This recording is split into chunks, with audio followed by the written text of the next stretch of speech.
L'expulsion de l'Union européenne de ses missions de son financement des élections de la RPC, c'est une étape capitale pour l'indépendance de ce pays.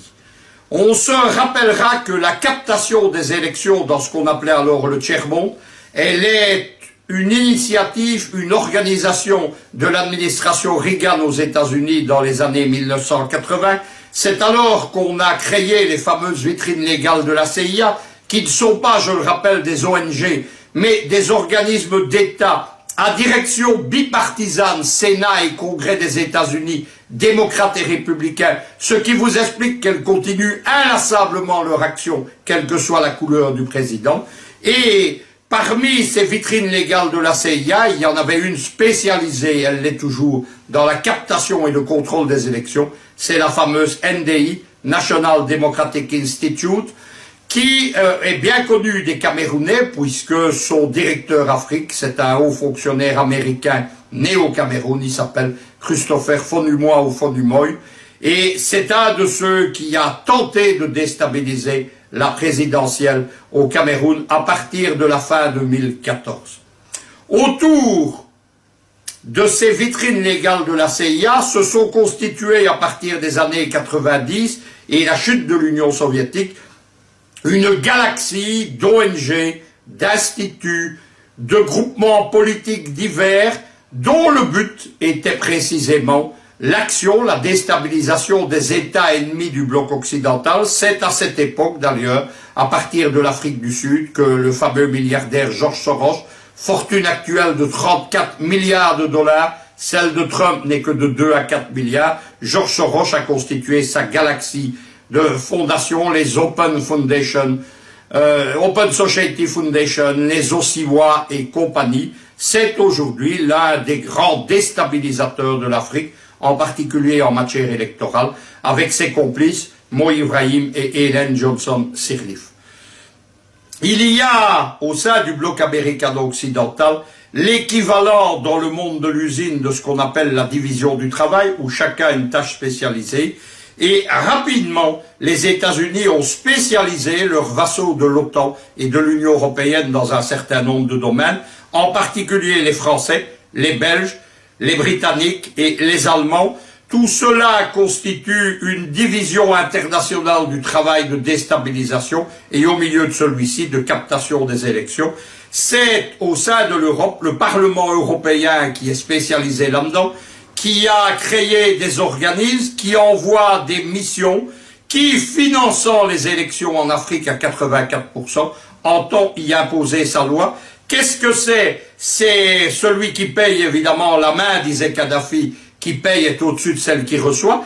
Il s'agit de financer les élections, d'en imposer le contrôle à des organismes dépendants de l'Union européenne, notamment les firmes d'informatique, notamment les manuels pour les élections, notamment la déontologie, entre guillemets, qui va être appliquée, et surtout l'agenda occidental.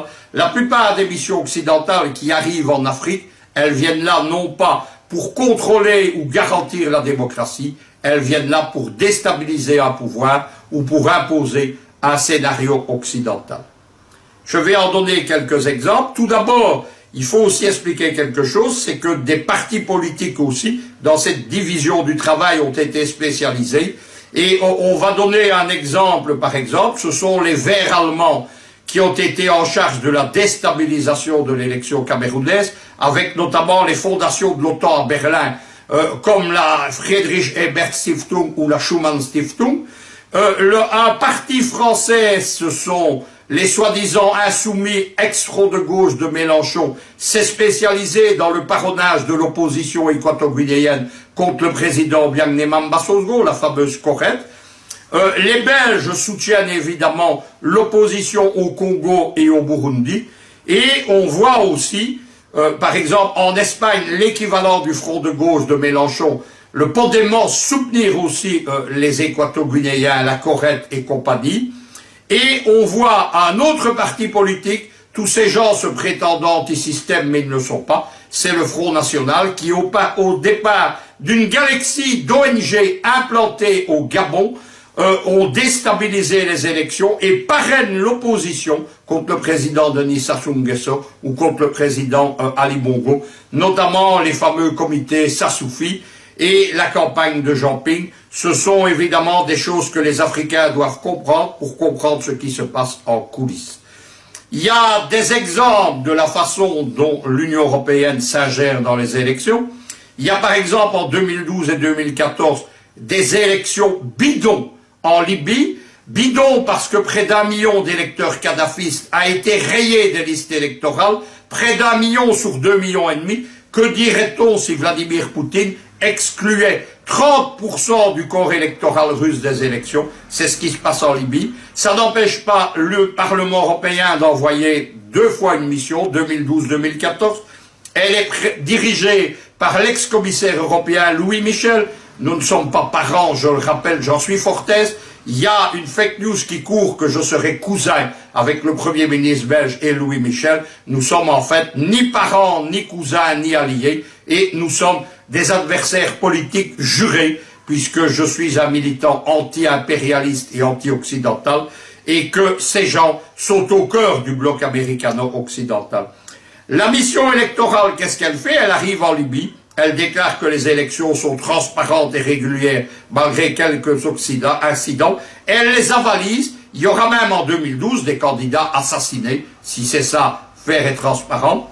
Rebelote lors des élections de 2016 présidentielles au Gabon. On voit pris la main dans le sac par des écoutes téléphoniques des services de sécurité gabonais, les dirigeants de la mission de l'Union européenne à la présidentielle gabonaise, en liaison téléphonique directe, en temps réel, avec la direction de la campagne de Jean Ping, qui est en particulier son épouse, et ces gens entendent évidemment imposer celui-ci alors qu'il a perdu l'élection comme le président. C'est à ça que la RDC a échappé.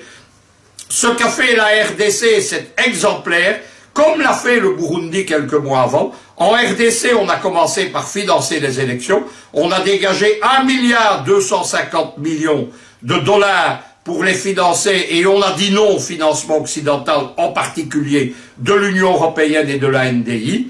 Et au Burundi, on a demandé aux citoyens de financer toutes les campagnes électorales, dont le référendum constitutionnel de l'année précédente, ceci jusqu'en 2020. C'est capital pour que le Congo soit libre. On soulignera encore une chose, parce que c'est le rôle de l'opposition. Pendant ce temps-là, l'opposition se réunit à Pretoria avec le lobby anglo-saxon. Elle se réunit à Bruxelles, près de Jean-Val, dans une municipalité précisément proche du Premier ministre belge Charles Michel. Elle se réunit à Genève, invitée par la multinationale Glencore. Elle n'arrête pas d'appeler à l'intervention de l'Union européenne, notamment pour monitorer ces élections, des USA et aussi des Nations Unies. Notamment, il y avait un projet de cette opposition demandant que ce soit les casques bleus qui contrôlent l'élection congolaise. Il faut arrêter avec tout cela. Il y a d'un côté des patriotes au Congo qui se battent pour la liberté de leur pays et il y a une opposition qu'on adore. Assassin! Complice d'assassinat! Complice d'assassinat! Complice d'assassinat! Complice d'assassinat! Assassin! Assassin! Louis Michel, assassin! Louis Michel, assassin! Non, non, non! J'expliquais hier, dans l'édition spéciale consacrée à la RDC, que c'était à la fois l'échec assigné à l'Union européenne au Congo, c'est-à-dire la captation des élections et l'adoption d'un candidat unique de l'opposition, qui expliquait le dépit et la colère de Bruxelles. Bruxelles, à la fois siège de l'Union européenne, mais aussi Bruxelles, capitale de l'ancien colon belge. Je ne reviendrai pas sur mon analyse d'hier. Disons que, en refusant le financement des élections par l'Union européenne et la NDI américaine, et en refusant la présence de moniteurs occidentaux, ceux du Parlement européen, mais aussi ceux de la NDI à nouveau. La NDI, c'est la vitrine légale de la CIA, organisme d'État financé par le budget du gouvernement américain, dirigé de façon bipartisane par le Sénat et le Congrès des États-Unis, et qui est chargé, depuis les années Reagan, de la captation des élections dans les pays qui sont rétifs à la domination occidentale. Je n'en reviendrai pas. Je vais aujourd'hui examiner quel est le rôle de l'Union européenne et spécifiquement de la Belgique dans le dossier de deux pays pour lesquels le cas est similaire et l'action de déstabilisation conjointe, c'est la théorie des dominos, c'est la République démocratique du Congo et le Burundi. C'est dans cette espèce de division occidentale du travail de déstabilisation qui fait que chaque allié de Washington est spécialisé. L'Union européenne, elle est particulièrement en charge de la déstabilisation de la région des Grands Lacs.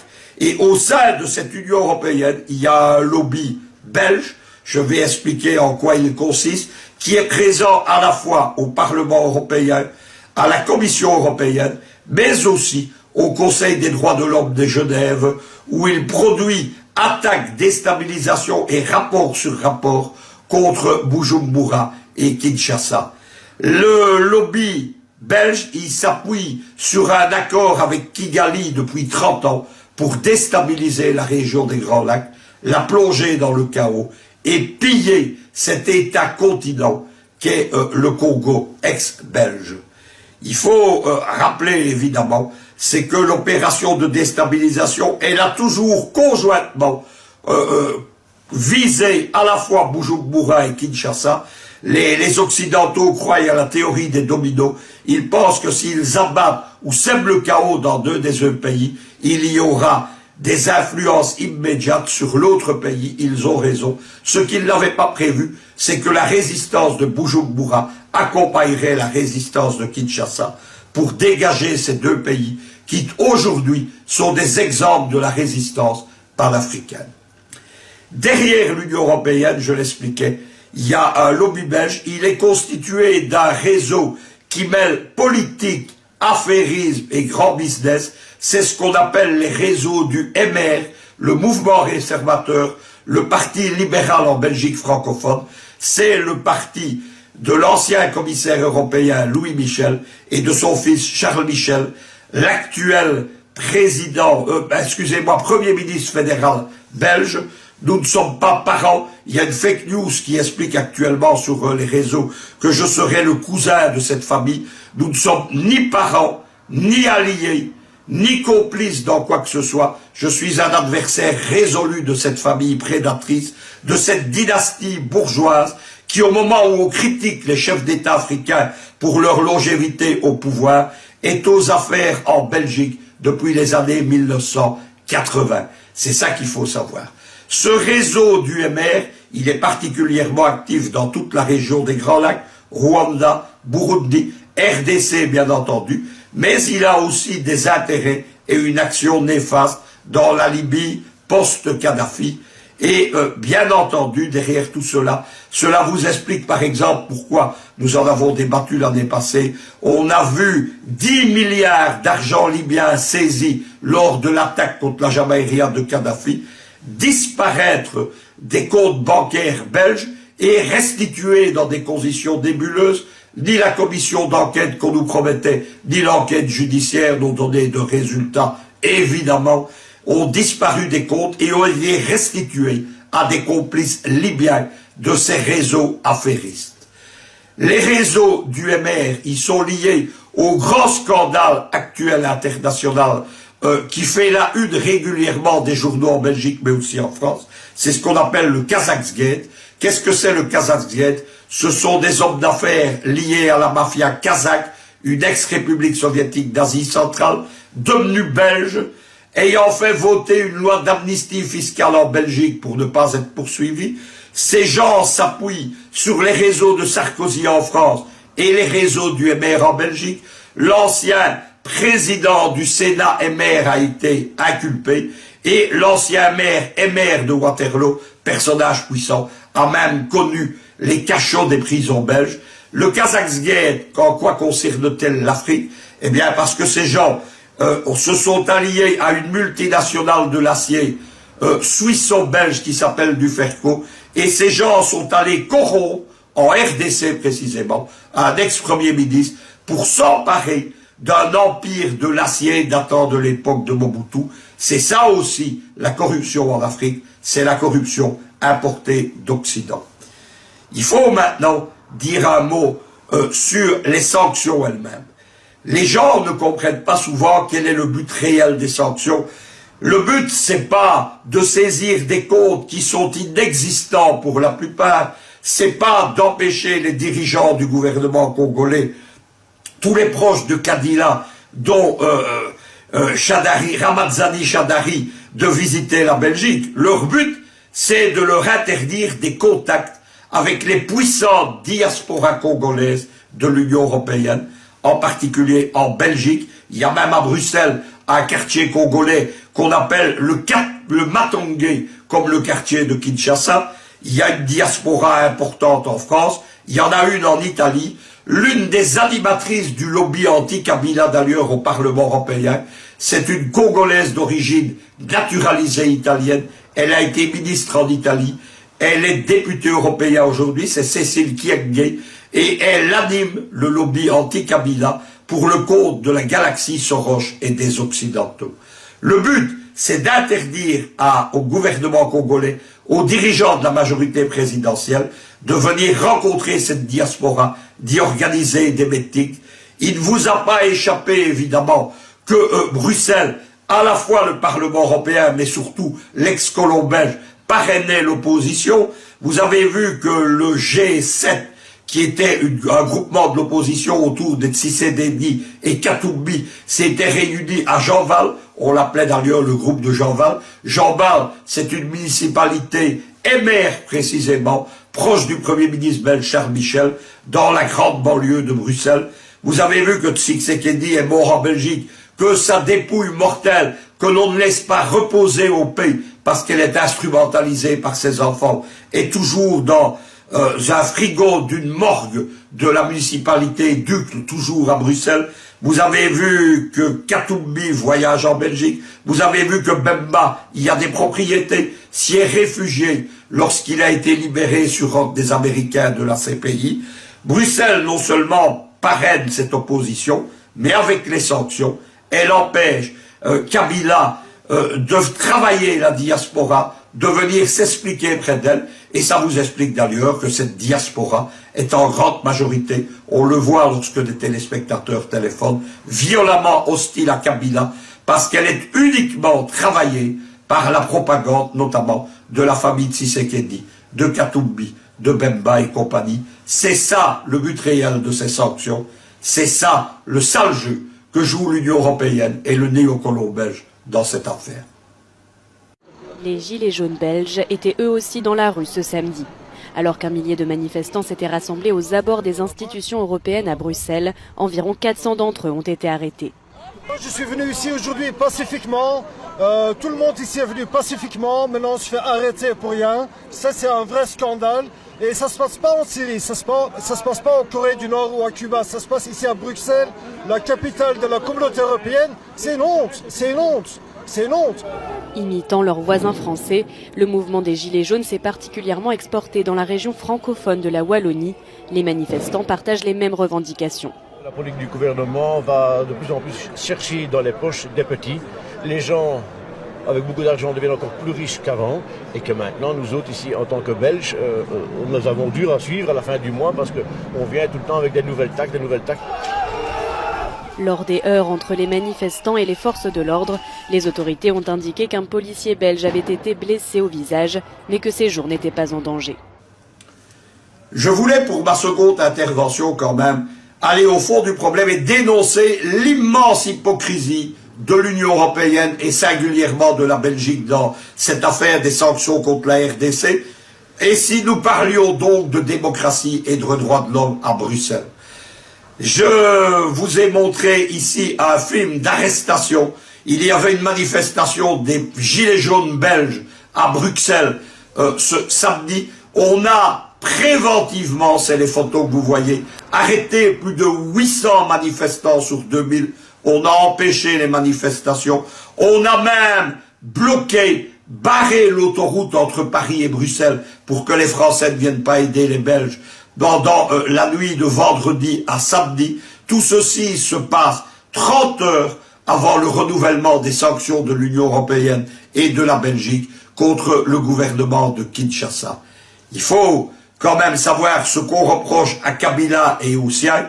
On leur reproche quoi? D'avoir entravé le processus électoral, et on a longtemps reproché à Kabila d'être un apprenti dictateur.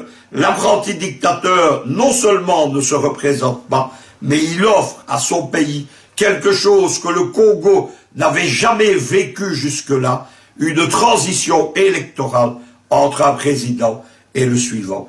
Il faut quand même rappeler que la Belgique et la France, ces deux fleurons de l'Union européenne, ces deux parangons de vertu démocratique, ils ont participé à l'assassinat de Lumumba. Les Belges, il n'y a pas de doute, ils ont été pris la main dans le sac avec la CIA et le MI6 britannique. Une ambassadrice britannique au Congo a fait des aveux il y a 3 ans là-dessus.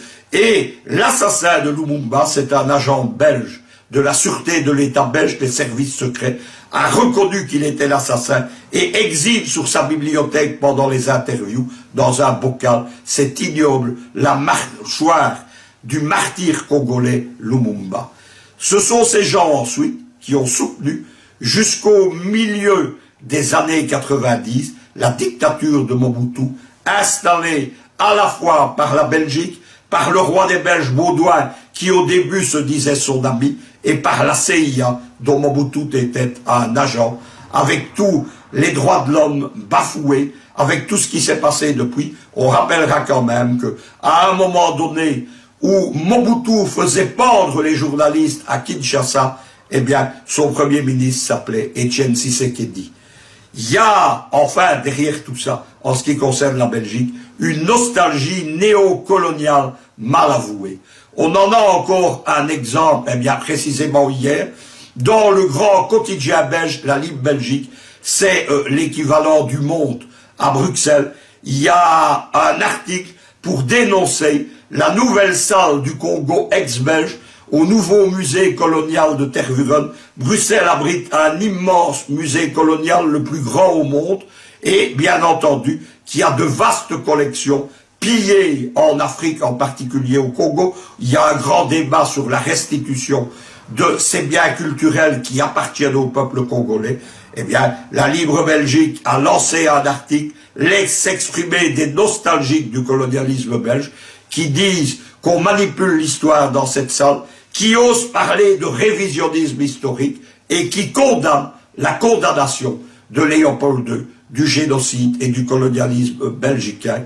Voilà où on en est, dans un pays où de nombreux universitaires osent encore remettre en cause, un siècle après les œuvres fondatrices de Hopkins ou de Conan Doyle en Grande-Bretagne qui dénonçaient Léopold II le sanglant, il y a encore des universitaires pour dénoncer cette vision du colonialisme belge, le génocide du roi Léopold II. Heureusement, je tiens quand même à le rappeler, et depuis longtemps, tout le monde en Belgique ne partage pas cette vision des choses.